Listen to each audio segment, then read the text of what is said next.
Gracias al Señor. Amén. Dios les bendiga, hermanos, en esta mañana. Qué bueno es el Señor, ¿verdad? Que nos da una mañana hermosa, ¿verdad? Vamos a abrir nuestras Biblias, si usted trae una Biblia. Vamos al libro de Génesis, el primer libro, capítulo 2. Gracias a Dios por los hermanos que nos ven a través de las redes sociales. Génesis capítulo 2. Leemos la palabra del Señor. Versículo 17. Mas del árbol de la ciencia del bien y del mal no comerás, porque el día que de él comieres, ciertamente morirás. Una vez más. Mas del árbol de la ciencia del bien y del mal no comerás, porque el día que de él comieres, ciertamente morirás. Padre, te damos gracias. Gracias por la palabra de esta mañana, Señor. Gracias por permitirnos adorarte, alabarte. Gracias por los que estamos reunidos en este nuevo día, un día de bendición para nuestras almas, para nuestras vidas. Gracias, Señor, porque hasta aquí tú has sido fiel con nosotros, has sido refugio de nosotros de generación en generación. Gracias, mi Dios, en el nombre de Jesús. Amén y amén. Puede tomar su lugar. Tome su lugar. Gracias a Dios, ¿verdad? Por nuestro hermano Osvaldo que hoy está transmitiendo, ¿verdad? En esta mañana. Una de las experiencias más traumática que yo he experimentado en mi vida, la tuve algunos años atrás. Una noche que yo regresaba a casa, de pronto al apagar la luz para tratar de dormir, me vi rodeado de una densa oscuridad. Algunas veces he tratado de buscar una explicación a lo que me sucedió aquella noche y me repito a mí mismo, me digo a mí mismo, es posible que hubiese tenido un sueño, pero fue tan real como el sol que quema la piel. Y luego me repito, pero si hubiera sido un sueño así de real, no podía ser otra cosa más que una manifestación sobrenatural de Dios. Y recordaba que a Salomón Dios le habló 2 veces a través de sueños. Dice, y se le apareció Jehová a Salomón en Gabaón una noche en sueños y le dijo, Dios, pide lo que quieras que yo te dé. Eso está en el primer libro de los Reyes, capítulo 3, versículo 5. Y Jehová apareció a Salomón la segunda vez como le había aparecido en Gabaón, primera de Reyes 9:2. Son las 2 citas donde se nos habla que a Salomón se le apareció en sueños, pero yo le quiero decir algo. Lo que yo viví no era un sueño, era una experiencia real. Nunca la voy a olvidar, porque de pronto en medio de aquella densa oscuridad, todo el lugar donde yo dormía se llenó de una luz brillante. Y yo sentí, ¿verdad?, una experiencia que no la había tenido nunca, ni se me ha vuelto a repetir, que es la experiencia de que el alma sale de tu cuerpo y se eleva. Y desde una pequeña altura, ¿verdad?, yo así lo veía, desde ahí pude ver mi cuerpo que yacía tendido sobre mi cama. A un costado de ese cuerpo rígido y estático estaba la madre de mis hijos, que por esos días dormía ahí. Mientras mi alma estaba suspendida en los aires, de pronto una voz potente estremeció todo mi ser y me llamó por mi nombre. Y yo no sabía de dónde provenía la voz, pero sí entiendo lo que algunos que han tenido experiencia sobrenatural de esta clase dicen, que aunque no se nos diga quién es, el alma identifica quién es el que está hablando. Es como si nos identificáramos con esa persona sin que se nos diga cómo se llama. Por ahí hay un científico, ¿verdad?, que murió en Estados Unidos, un hombre incrédulo, ¿verdad? Está en internet el caso de ese hombre. Y ese hombre murió en Estados Unidos. Y yo una mañana me desperté, prendí el radio y estaba oyendo al señor Luján, que hablaba de este científico. Y el señor Luján, el locutor, decía, es que hay cosas que no podemos explicar. Dijo, yo por ejemplo, a mí un día me dio un paro, dijo, y mi corazón se dejó de funcionar, dijo, decía este hombre. Mi corazón dejó de funcionar, me llevaron al médico y el médico dijo, no tiene nada. Y pero ¿cómo no va a tener nada si el corazón lo tiene acelerado? Dijo, tiene el corazón acelerado, pero no tiene nada. Y entonces nunca me explicaron, dijo, ¿por qué me pasó eso? Porque ni los doctores pudieron entender qué fue lo que pasó en mi vida. Y él ahí hablaba de ese hombre, precisamente del científico de Estados Unidos que murió, y dice que después de muerto vio su cuerpo viajó a una velocidad increíble y llegó a un lugar donde pudo contemplar gente corriendo, una experiencia tremenda. Usted lo busca por ahí por internet y lo encuentra. Yo después de que lo oí, que el locutor de radio lo dijo, me llamó la atención, me dediqué a buscarlo por internet y por ahí lo encontré. Y dije, cierto, es un científico de Harvard, ¿verdad? Una de las instituciones más prestigiosas. Y él decía, yo tengo que probarle a mis colegas de que hay vida después de la muerte. Entonces, esta experiencia que yo tuve, ¿verdad? Yo no sabía de dónde provenía esa voz, pero sí sentía la autoridad en cada palabra. Y yo no sé, ¿verdad? Esto se lo digo, ¿verdad? No sé qué parte hay aquí, pero sí sé que en esta parte de aquí, yo científicamente no puedo probar eso, ¿verdad? Pero en la experiencia que yo tuve, yo sé que en esta parte de aquí se guarda la información, se guarda toda la información, porque cuando yo tuve esa experiencia, ese personaje corría solamente los dedos sobre mi cabeza y yo podía mirar cada etapa de mi vida. Era como una película, como si regresara al cassette, como si regresara la cinta hacia atrás y yo podía ver cada etapa de mi vida. Una experiencia para mí sobrenatural. Por eso dije, yo no solo digo lo que yo viví. Y eso fue lo que pasó dentro de mí. Tuve un diálogo un poquito extenso con ese personaje y cada vez que él hablaba se estremecía todo mi interior, todo mi ser. Y esto toma una idea, ¿verdad? O algo grande para mí, porque no sé cuánto tiempo pasó, pero era como si el tiempo se hubiera detenido. No sé qué tiempo pasó, pero sí sé que el tiempo se paró. Y cuando él hablaba, yo no tenía la fuerza para interrumpirlo. Aún así estaba convencido de que era un diálogo entre amigos. Sentía yo ese calor fraterno que emanaba de su boca y hablábamos de algunas cosas de las que yo no voy a hablar esta tarde, ¿verdad? Esta mañana. Es muy largo, muy extenso lo que yo viví, pero solo te diré que de las pocas palabras que yo pude articular delante de ese personaje majestuoso, pregunté esta fue una de las que yo hice: ¿cuándo me voy a morir y cómo voy a morir? Esa fue una pregunta que tengo muy clara que la hice.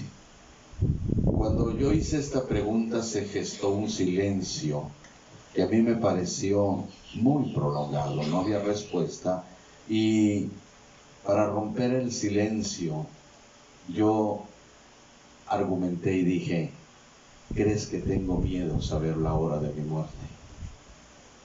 Y déjeme decirle que la respuesta que yo recibí fue determinante. Todos tienen miedo, me dijo. Todos, sin excepción, tienen miedo. No sé si por lo bajo del nivel espiritual que yo poseía en ese tiempo, por la grande misericordia o por su inmensa sabiduría, solamente me dijo esto: algún día vendré y te diré cuándo vas a morir. Yo tengo muy clara esa palabra. Ahora que inició el COVID, yo hablaba un día con mi sobrino y todo el mundo estaba atemorizado. Y yo lo miré y le dije, yo no me voy a morir del COVID, hijo. Y él me miró y dijo, ¿cómo dice usted eso, tío? A cualquiera le puede dar. Le dije, estoy consciente que cualquiera le puede dar. Pero la vez que yo hablé con ese ser, me dijo, yo vendré y te diré. Yo no sé, él no me dijo, él no me habló de tiempos. Él no me dijo, 2 horas antes te voy a hablar o media hora antes. No me habló de tiempos. Solo me dijo, yo vendré y tú lo sabrás, que llegó la hora de partir a casa. Ahora sí, como dijo el pastor Tibi Joshua, es tiempo de volver a casa. Ahora, yo se lo digo esto, ¿verdad? Porque cuando empezó todo esto en la pandemia, todo el mundo estaba aterrado. Y yo también, no lo puedo negar. El miedo es generalizado, ¿verdad? No sabíamos qué iba a pasar. Ahorita ya le perdimos un poquito el susto al asunto, pero todo el mundo estábamos desconcertados. Fue cuando yo le dije a mi sobrino, ya no está mi sobrino, ya falleció, mi sobrino Lázaro, pero yo le dije en esa plática, hijo, yo nomás te puedo decir que esto todavía no me voy. No sé por qué, no me lo preguntes. Yo sabía por qué, porque yo había tenido una plática muy extensa. Él no me dijo, repito, cuánto tiempo pasaría, pero sí sé que lo hará en el tiempo que Él crea conveniente. Él lo revelará a mi vida, porque todo lo que Dios promete, siempre lo cumple. Amén. Denle un aplauso, Señor. Déjeme decirle algo. En la Escritura se nos habla de 3 clases de muerte. Hay 3 clases de muerte. Por eso el tema de mi mensaje esta mañana es las 3 muertes. Ese es el tema que voy a hablar esta mañana. Hay 3 tipos de muerte. Yo quiero que usted preste atención y si usted trae una Biblia, úsela, ¿verdad? Porque vamos a aprender algo muy importante. Mire, desde que Dios formó al hombre y lo puso en el huerto del Edén para que lo labrara y lo guardase, le dijo, de todo árbol del huerto tú puedes comer. El pasaje que leímos, Dios le dijo, el diablo cambió el argumento, ¿verdad? Dios dijo, de todo árbol del huerto puedes comer. Y Satanás dijo, con que no puedes comer de todo árbol del huerto. Vea cómo es de cizañoso Satanás. Cambia. Usted dice, es lo mismo, parece lo mismo, pero no es lo mismo. No es lo mismo decir, con que no te deja comer de todo árbol del huerto, eso es cizaña. A decir, de todo puedes comer, solo de uno no. Amén. Dale un aplauso al Señor. Así es como Satanás cambia las expresiones. Por eso uno tiene que tener cuidado de hablar, cuidado de oír, de escuchar, porque a veces cambiamos una palabra. Decía ayer al hermano Beto, hermano, yo le decía a una hermana la semana pasada, hermano, ¿por qué uno de una congregación no pueden venir a otra congregación? Y le dije, por eso. Y dijo, ¿por qué? Porque se generan chismes. Esa es una de las causas por las que cada creyente debe estar en su congregación, para evitar que tú me dijiste, que aquel me dijo, que dijo aquel, que ahora yo digo, que ahora no, así no es la cosa. Entonces uno tiene que entender que cada creyente tiene que estar en su congregación, porque si hay un chisme ahí se arregla. Dale un aplauso al Señor. No me mire así. Ahora, déjeme decirle que hay 3 tipos de muerte: espiritual, física y eterna. Son los 3 tipos de muerte. Cuando yo le hablo de la muerte espiritual, ¿verdad? Le hablo de un estado en que el hombre puede caer, a excepción de aquel árbol conocido como el árbol de la ciencia y el mal, donde Dios le advierte que el día que desobedeciera y comiera, el hombre moriría al comer de ese árbol. Era el único árbol que Dios le dijo: de este no puedes comer. Dios no solo hizo un claro mandato a Adán, sino que también le explica las consecuencias de comer de ese árbol. Ese árbol del que le estoy hablando representaba la voluntad del hombre a decidir lo que es bueno y malo, basado en su propia opinión. Probar ese fruto traería como consecuencia la muerte. ¿Por qué el hombre se arriesgó a perderlo todo? Le voy a decir por qué. Porque no creyó la palabra de Dios. El hombre puede creer todo, menos a Dios. Esa ha sido una de las diferencias entre los hombres de la Biblia y los hombres de la actualidad. Que los hombres de la Biblia le creyeron a Dios. No miraban las circunstancias, le creían a Dios. Si Dios decía marcha, marchaba. Si Dios decía detente, se detenían. Ellos vivían en la presencia de Dios. Y ellos eran gente consciente que lo que Dios hablaba era verdad. Miren los 2 espías. Llegaron a la tierra prometida, la observaron, la supervisaron, regresaron con la noticia y le dijeron a Moisés: nosotros vimos unos hombres gigantes ahí, no podemos con ellos. No podremos. Y Caleb les dice: ya dejen de estar llorando, vamos a tomar la tierra, corramos, los vamos a comer como a pan, esos ya están muertos. ¿Cuál es la diferencia en la actitud? Que Caleb le creía a Dios. Amén, amén. Si Dios dijo que lo comeremos como a pan, los comeremos y los aplastaremos como hormigas. Amén. Pero es que nosotros los vemos grandes, ustedes los ven grandes, pero para Dios son miniaturas. Yo le creo a Dios. Eso marca una diferencia. Dale un aplauso, Señor. El hombre comió del fruto que Dios le mandó que no comiera, porque el hombre no creyó a Dios. Ahora, le voy a decir una cosa. A Adán nomás se le dio un argumento, ¿verdad? Un punto para que no desobedeciera. Pero imagínate la cantidad de tentaciones que hay hoy en día. Es posible que el hombre hoy en día cometa muchos errores más que Adán, ¿verdad? Probar de ese fruto trajo como consecuencia la muerte. Dios le dijo: el día que comes de ahí, morirás. Ahora yo le pregunto a Adán si yo vivía. Y ahora le voy a decir una cosa. El hecho de que Adán muriera, el Señor se refería primero a la muerte espiritual. Adán y Eva tenían contacto con el mundo espiritual. Antes de pecar, al desobedecer, la primera consecuencia que tuvieron, lo primero que llegó fue muerte espiritual. El pecado separa a Dios de los hombres. Un hombre que está muerto espiritualmente está alejado de Dios. Déjeme decirle, a partir de ese momento, toda la descendencia de Adán nació muerta en el pecado. Toda la descendencia. Efesios 2, 1, 3. Vamos a Efesios capítulo 2 y vean lo que dice la palabra en esta mañana. Si usted trajo una Biblia, úsela, ¿verdad? Libro de los Efesios capítulo 2. Amén. Encontramos esta palabra en el libro de los Efesios capítulo 2. Dice la palabra del Señor, ¿verdad? Amén.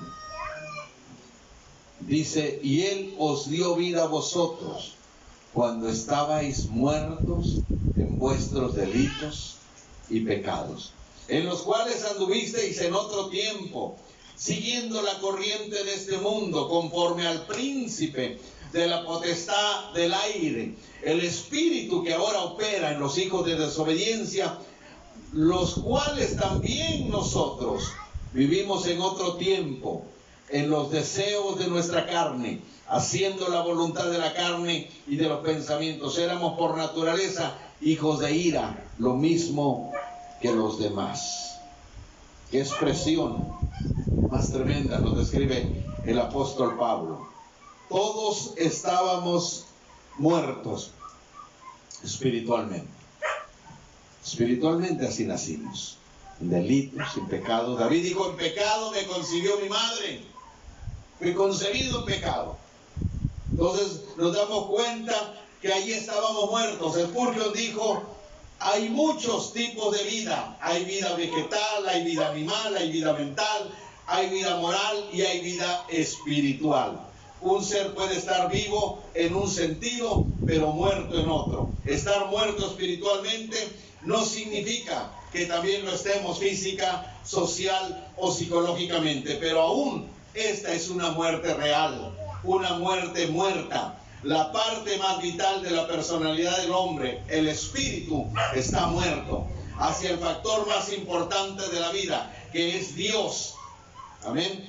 No es un sentido moral, ni en un sentido mental, sino en el sentido espiritual. La pobre humanidad está muerta y así la palabra de Dios lo describe de una vez. Todos estábamos muertos en delitos y pecados. Esto toca una de las áreas más controversiales de la teología. ¿En qué medida están muertas las personas, verdad? Antes de la conversión.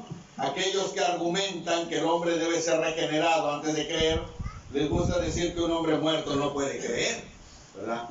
Pero no se refiere a una muerte física, lo repito, sino a una muerte espiritual.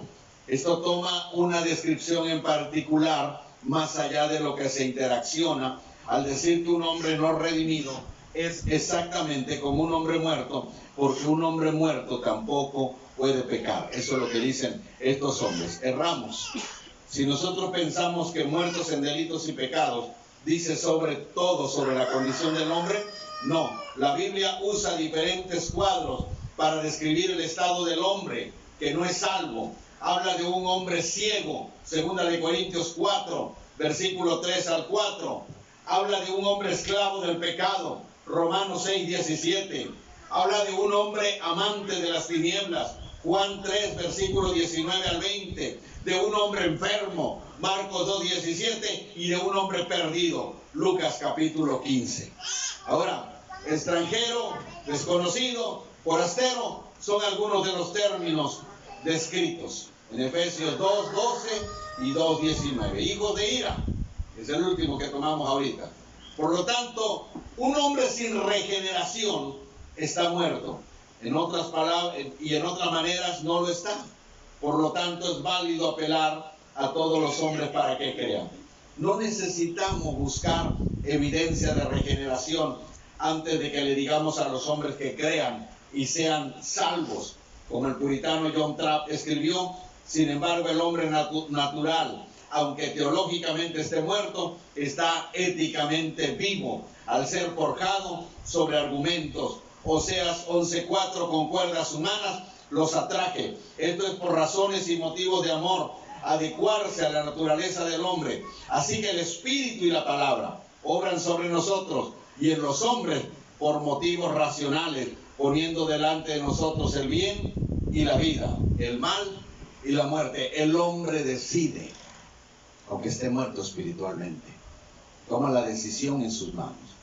Por eso es que predicamos este evangelio, para que usted lo razone, para que usted lo crea, para que usted decida vivir y tomar vida, ¿verdad?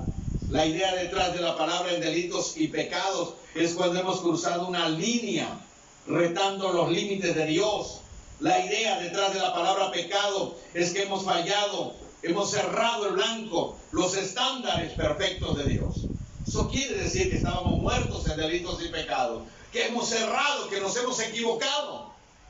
Stott dijo: delitos habla de un hombre al ser rebelde y pecados habla de un hombre al ser un fracaso, porque delante de Dios los hombres son rebeldes y fracasados. Los versículos 1 y 2 nos recuerdan la triste condición que vivíamos antes de conocer a Dios. Estos pasajes que acabamos de leer, estábamos muertos espiritualmente como resultado de tanto delito, de tanto pecado. Esto significa que no teníamos contacto con Dios, hermano. Y como Él es la vida, nosotros carecíamos de esta vitalidad. ¿Se acuerda cuando Cristo murió en la cruz? Jesús dijo: a mí nadie me quita la vida. Yo tengo poder para tomarla y para darla. Yo la ofrezco voluntariamente. Dice que en alguna ocasión lo quisieron apedrear y Él pasó en medio de ellos y nadie lo tocó. La Biblia dice, mis amados hermanos, que cuando Cristo agonizaba en la cruz del Calvario tuvo que decir: Padre, en tus manos encomiendo mi espíritu. Amén, amén. Si Él no dice esa palabra, Él no podía morir, porque Él es la vida. Él no podía separar el cuerpo del espíritu, porque Él es la vida. La palabra de Dios dice, oiga bien, dice que Cristo dijo: yo soy el camino, la verdad y la vida. Nadie va al Padre si no es por mí. Él es la vida. Algunos hombres estudiosos, ¿verdad? Estudiosos de medicina, dicen: ¿cómo es posible que Jesús no muriera la noche que fue flagelado? Porque a Jesús le dieron 39 azotes menos uno, ¿verdad?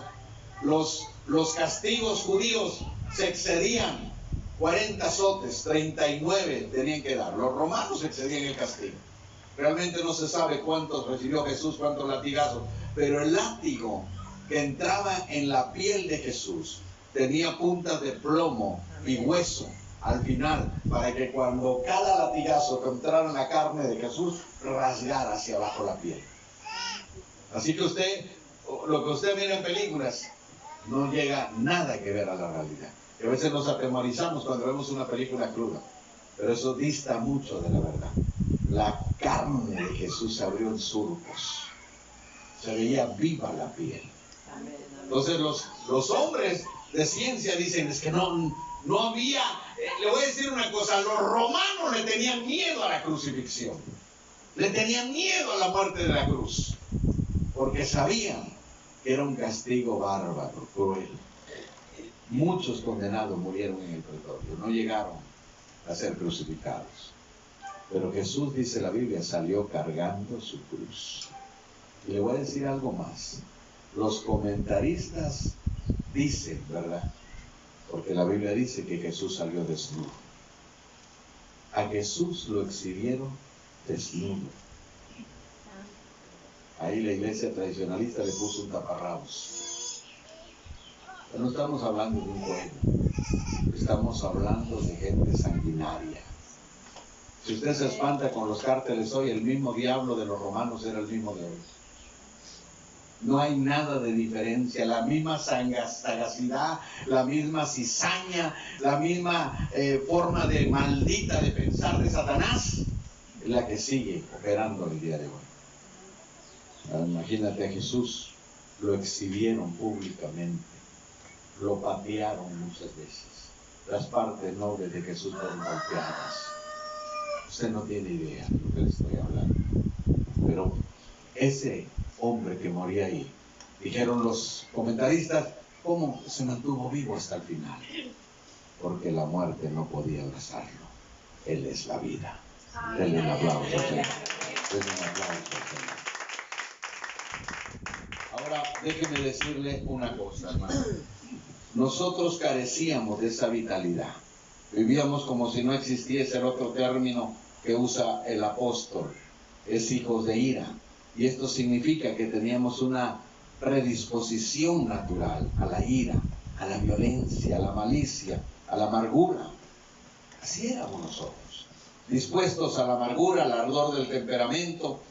Naturalmente también es cierto que estábamos bajo la ira de Dios, designados para muerte y para juicio. Este es el segundo tipo de muerte, la muerte física.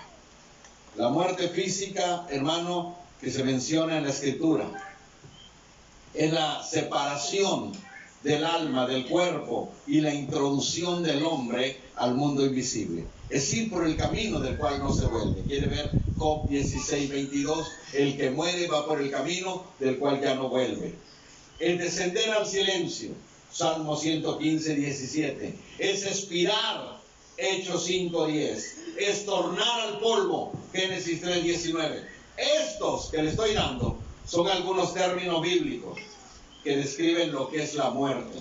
El apóstol Pablo también dice que es la disolución de la casa terrenal, de este tabernáculo. Segunda de Corintios 5:1. En el libro de Juan, capítulo 11, versículo 11, Jesús habló de esta como un sueño al decir que Lázaro dormía. La muerte, mi hermano, mi amigo, es el primer efecto o manifestación visible del pecado. Y será el último efecto del pecado del cual seremos salvados. Romanos 5:12 y 1 de Corintios 15:26. El Salvador quitó la muerte, trajo vida, trajo inmortalidad. ¿Qué es la inmortalidad? Es la incorrupción a la luz por el Evangelio. Segunda de Timoteo 1:10. El vocablo quitar significa anular o hacer negativo. Se anula la muerte como sentencia condenatoria y se ofrece vida a todos. Mientras tanto, aunque la muerte continúa, esta se convierte en una puerta de acceso a la vida para todos los que hemos aceptado a Cristo. Existen dos vocablos que nosotros solemos confundir a veces: inmortalidad e incorrupción. Inmortalidad significa no estar sujeto a la muerte. Son los vocablos que se emplean al hablar de la resurrección del cuerpo. En las Sagradas Escrituras este término se aplica al cuerpo, pero no al alma, aunque se insinúa la inmortalidad del alma.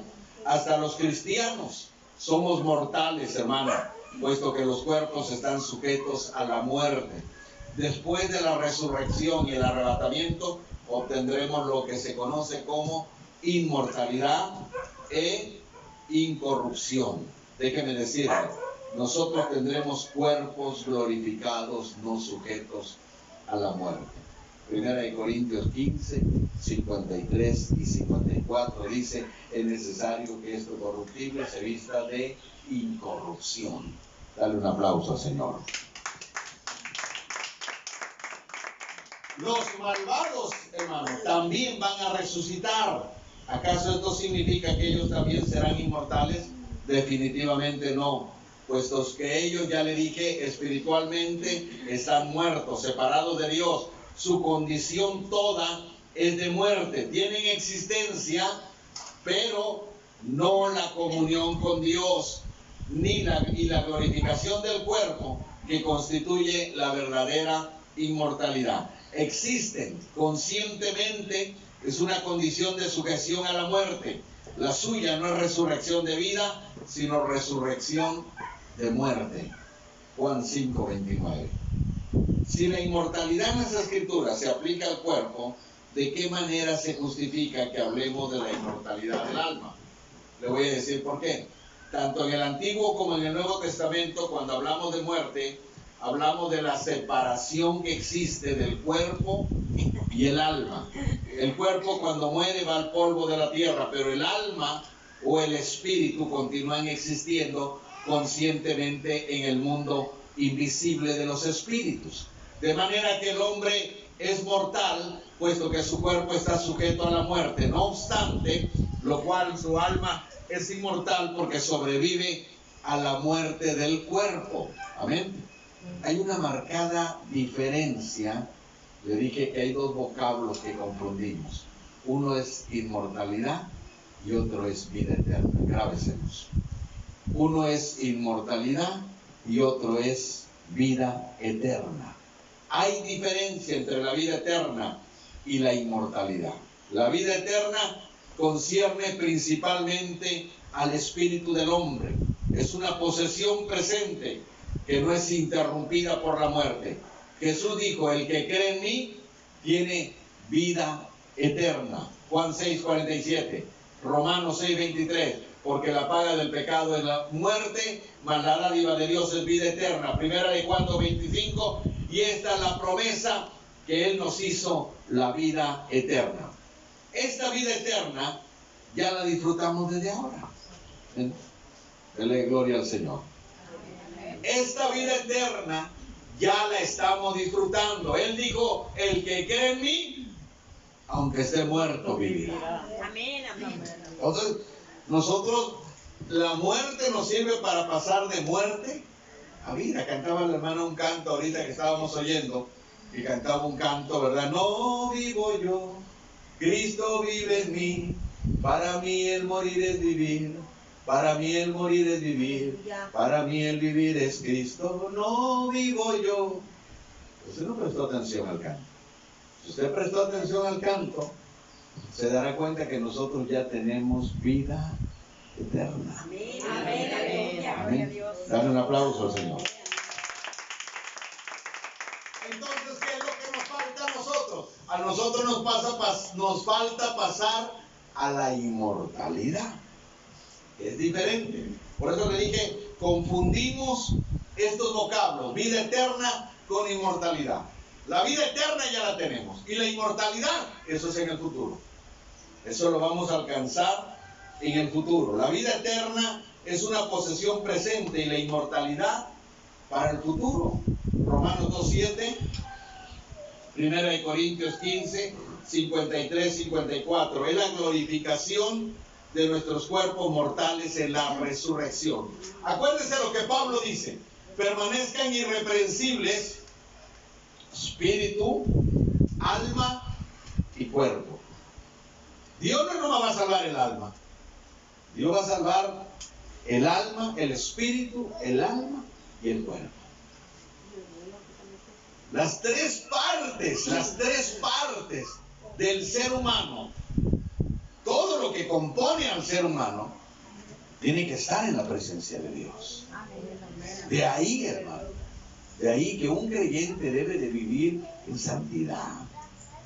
Para los griegos el cuerpo no tenía valor. Los griegos decían que el que pecaba es el cuerpo, que el alma era pura, que el alma era limpia. Y Pablo les enseña que no, que el cuerpo va a ser renovado. Por eso es que tiene que venir, es necesario, dice Pablo, que esto corruptible, esto que está enfermo, esto que está gangrenado, se vista de incorrupción. Para eso es para eso que es esto, hermano, la inmortalidad. Ahora, yo quiero decirle esto en esta mañana, ¿verdad? ¿Cuál es el estado intermedio? ¿Alguien hizo por ahí? ¿Y a dónde van los muertos? ¿Quién sabe a dónde irán? Amén. Mucha gente no predica eso. Mucha gente tiene miedo de decir, hermanos, que no sabemos dónde van. Hay un estado intermedio, hermano. Hablamos del periodo comprendido entre la muerte y la resurrección. Ok, la resurrección es cuando vamos a venir por el cuerpo. El cuerpo, cuando uno muere, el cuerpo va a la tumba. Pero el alma no se va a la tumba. Alaba lo que le está vivo. Da un aplauso al Señor. El cuerpo va a la tumba, ¿verdad? Entre la muerte y la resurrección, note que los justos no reciben la recompensa final, ni los malvados, ¿verdad? El castigo final, hasta después de la resurrección. Ambas clases están en un estado intermedio, esperando ese acontecimiento. Los creyentes que han muerto parten para estar con el Señor, pero no reciben la recompensa final todavía.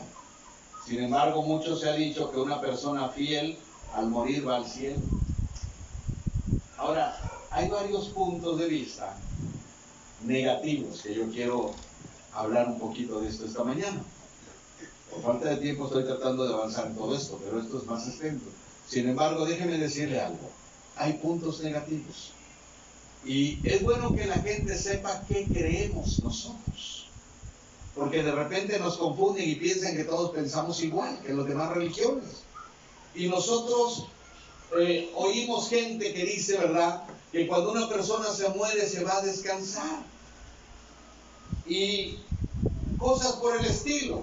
Ahora, yo también le quiero decir a usted, ¿verdad?, que la Biblia nos enseña, la Biblia nos dice que ese estado intermedio de los justos es uno donde la gente descansa. Apocalipsis 14:13. Un lugar de espera. Apocalipsis 6:10-11. Pero también donde hay actividad. Amén. No piense que la gente se va. A veces la gente dice, hermano, es que ya nomás vamos a estar tocando arpa y no. Es un lugar de actividad. Apocalipsis 7:15. Es un lugar de santidad. Apocalipsis 7:14. Ahora, los malvados también están esperando su tiempo. Están en un estado intermedio, lo que yo llamo un corredor de la muerte, donde esperan el castigo final que se produce después del juicio del gran trono blanco, cuando la muerte y el Hades son arrojados al lago de fuego. Apocalipsis 20:14. Hay algunos puntos de vista falsos. Se le dice a la gente que cuando una persona muere, oiga bien, la iglesia tradicionalista, la iglesia católica dice que cuando una persona muere se va al purgatorio. ¿Qué es el purgatorio? ¿Ha oído? Ellos enseñan que cuando una persona se muere, ¿verdad?, se va al purgatorio. No importa si él fue fiel o si fue pecador, tiene que ir a purgar sus pecados. Tiene que pasar por un proceso de purificación antes de ser aptos para presentarse delante de Dios. La Biblia habla de una felicidad inmediata.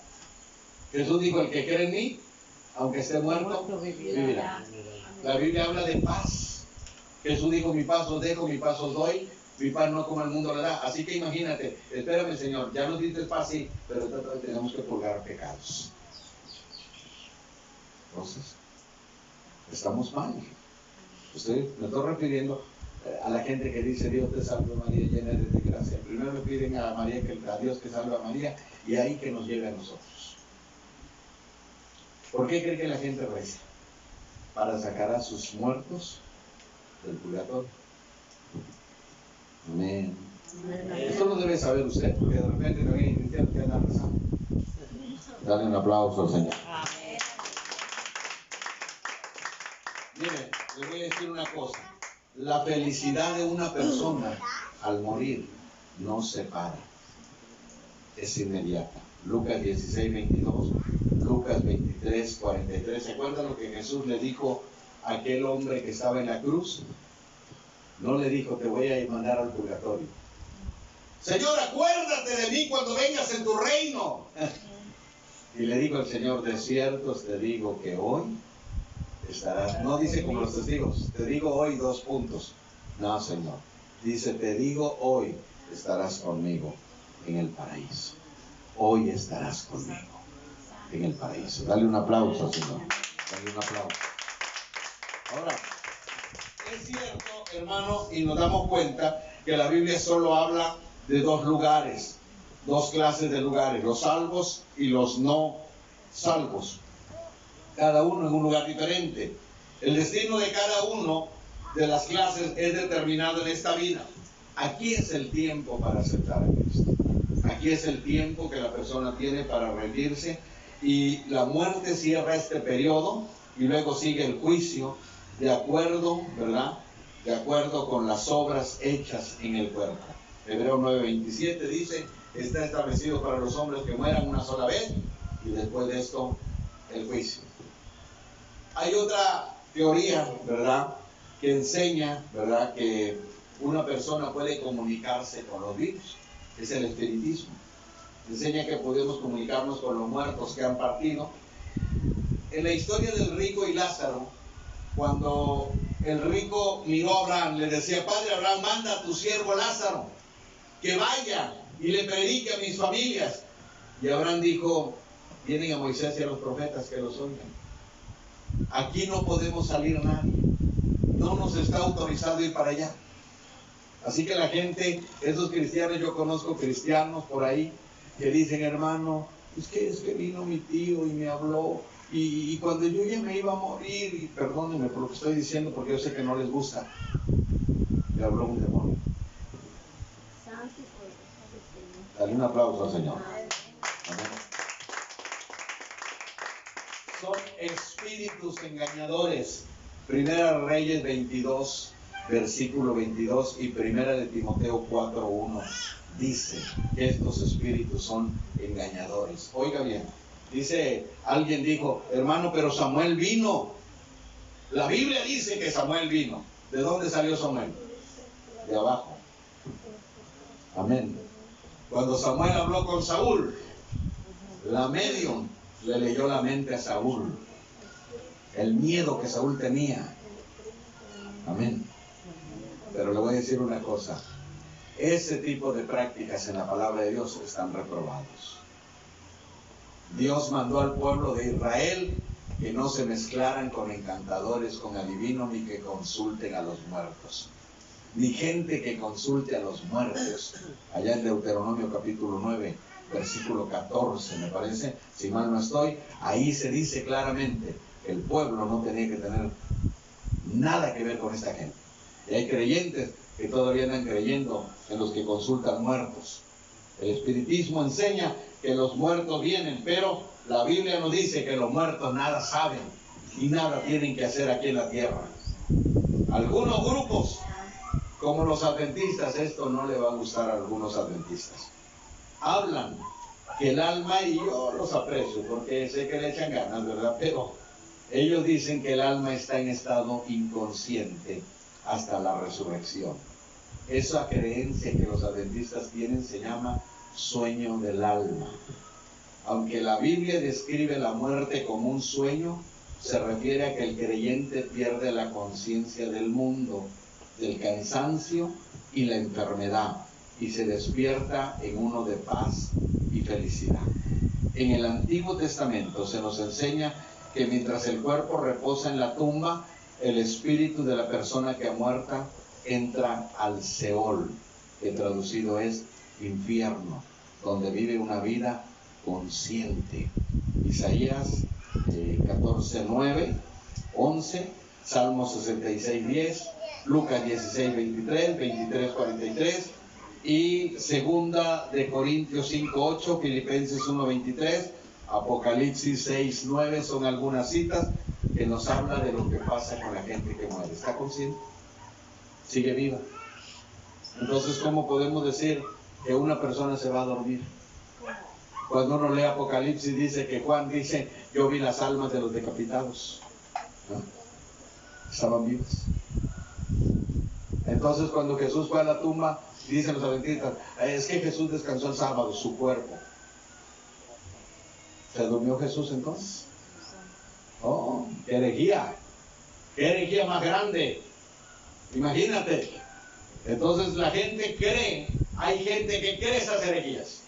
Nosotros somos la iglesia que predicamos que cuando una persona muere, al momento que muere, si fue justo, va al paraíso, al seno de Abraham, porque ahí fue donde fue Lázaro.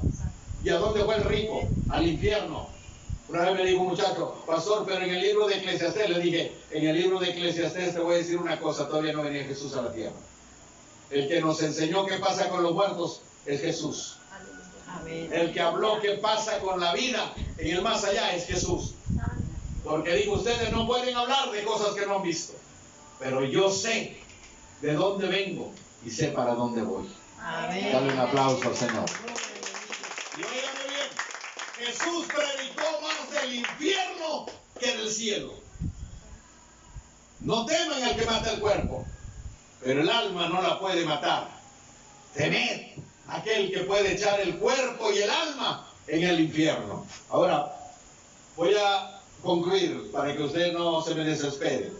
La tercera muerte es conocida como la muerte segunda.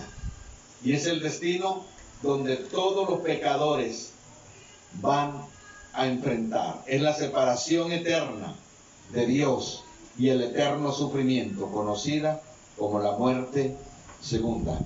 Voy a concluir con esto. Vaya conmigo a Apocalipsis capítulo 20. Alabado sea Dios. Apocalipsis capítulo 20. Amén. Como usted lo tenga, me dice amén. Gloria al Señor. Esta es la muerte segunda. y vi un gran trono blanco, y el que estaba sentado en él, delante del cual huyeron la tierra, el cielo, y ningún lugar se encontró para ellos. Y vi a los muertos, aquí no hay vivos. Escuche bien, aquí hay muertos. Amén. Grandes y pequeños, 20:11, 12. Grandes y pequeños, de pie ante Dios. Gente rica y gente pobre, de pie ante Dios. Y los libros fueron abiertos. Y otro libro fue abierto, el cual es el libro de la vida. Y fueron juzgados los muertos por las cosas que estaban escritas en los libros, según sus obras. A ver, ahí lo van a parar. La gente que ha estado ardiendo en el infierno se ha quejado. Todo el tiempo que han estado en el infierno han dicho que Dios fue injusto con lo que está haciendo, que ese castigo es muy extenso para ellos, que no merecen estar ahí. Pero en el juicio del gran trono blanco se va a abrir el infierno por primera vez. Por eso dije, ellos también van a resucitar, van a venir por sus cuerpos putrefactos. Los muertos sin Cristo vendrán por su cuerpo putrefacto. ¿Quiere verlo? Vaya conmigo a Isaías capítulo 13. Amén. Nunca han salido del infierno. 13 versículo 8. Amén. Y se llenarán de terror, angustias y dolores se apoderarán de ellos. Tendrán dolores como mujer de parto. Se asombrará cada uno al mirar a su compañero, sus rostros de llamas.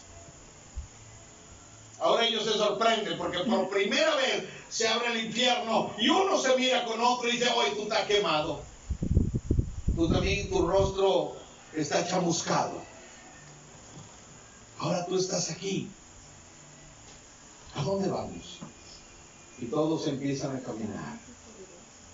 Estoy hablando de la eternidad y del cielo bajo un trono. Y ahí, frente a ellos, estamos en Apocalipsis 20, ahí frente a ellos, vi un gran trono blanco y el que estaba sentado delante de él, del cual huyeron la tierra y el cielo.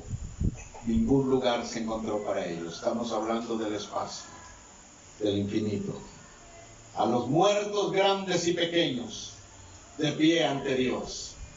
¿Por qué sabe usted que eran los pecadores? Porque estaban de pie. Cuando a alguien lo van a juzgar, le dicen, levántese, caballero. Ve a las cortes en Estados Unidos. Cuando a alguien lo van a sentenciar, le dicen, póngase de pie, caballero. Todos los que están en este juicio, y yo le pido a Dios que usted que me está viendo ahí no vaya a este juicio.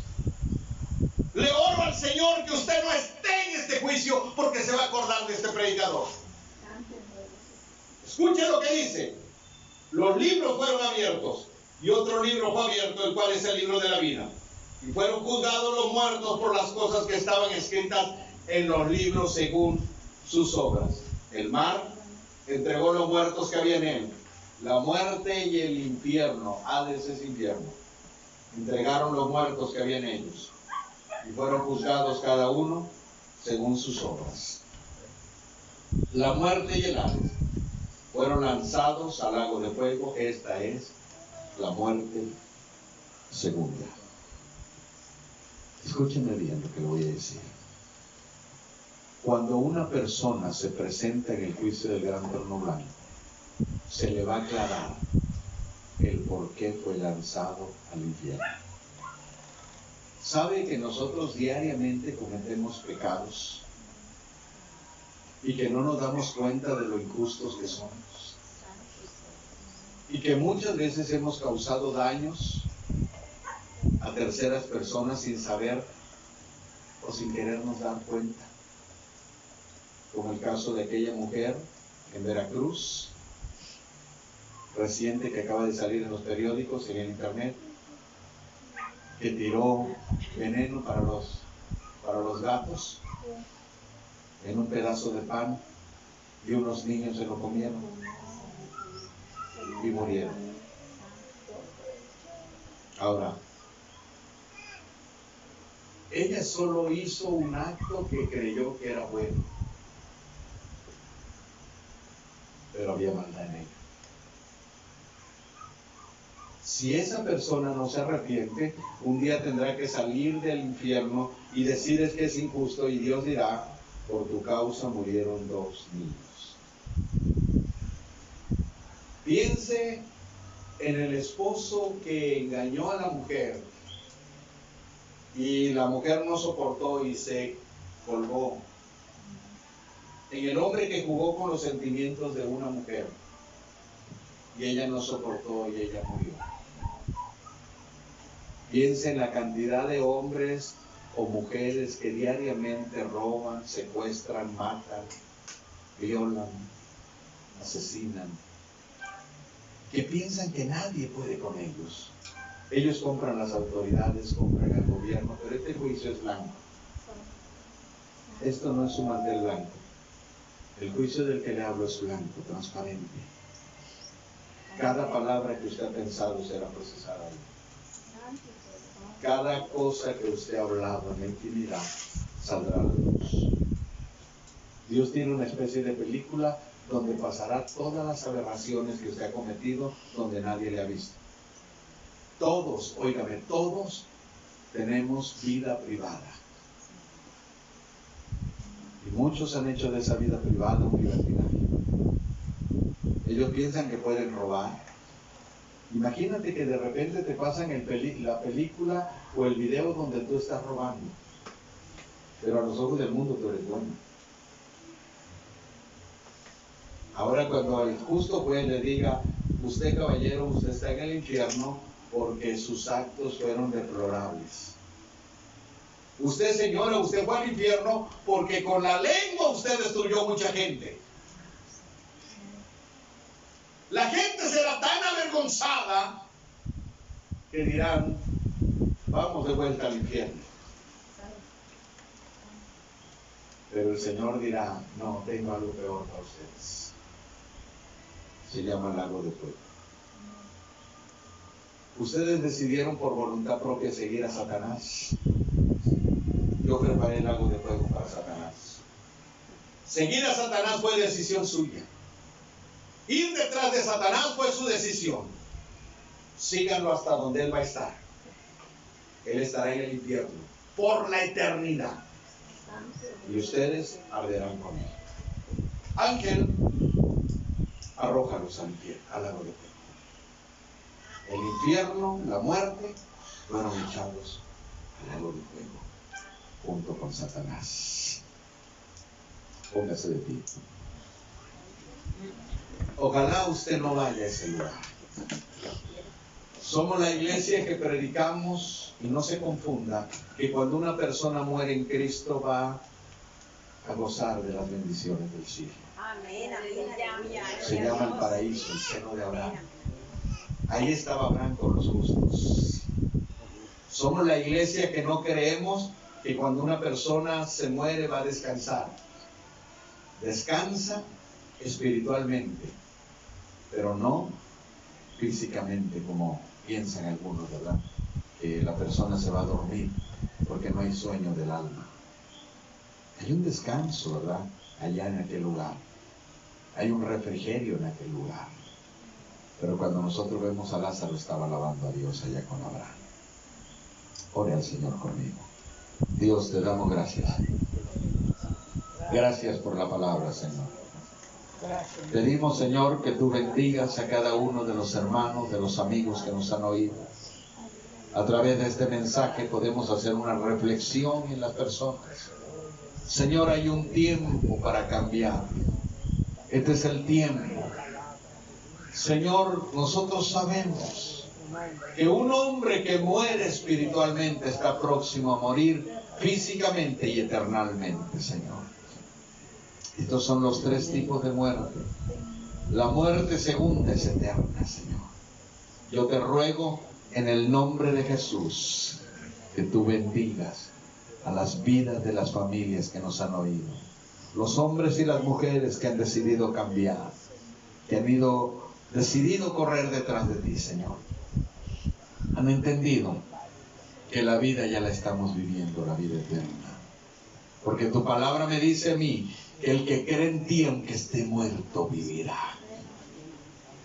Después de la muerte, estaremos vivos todavía para adorarte, para exaltarte. Los pecadores vendrán por sus cuerpos. Nosotros tendremos un cuerpo glorificado. Ellos vendrán por sus cuerpos para ser juzgados. Yo te pido, Padre, que si alguno me ha oído en esta noche, en esta mañana, Señor, o en algún lugar donde esté, Señor, esa persona, no importa si es mañana o noche, donde quiera que esté, háblale al corazón y dile que lo importante para él es correr a los pies tuyos, Señor. Te lo ruego en el nombre de Jesús, que tú bendigas a mis hermanos. Gracias, Dios, en el nombre de Jesús. Amén. Y amén. Vamos a dar gracias al Señor, hermanos, por esta mañana. Dios bendiga a los hermanos que nos vieron por Facebook y por ahí que nos ven por el YouTube también. Dios los bendiga. Muy bien, hermanos, vamos a orar al Señor para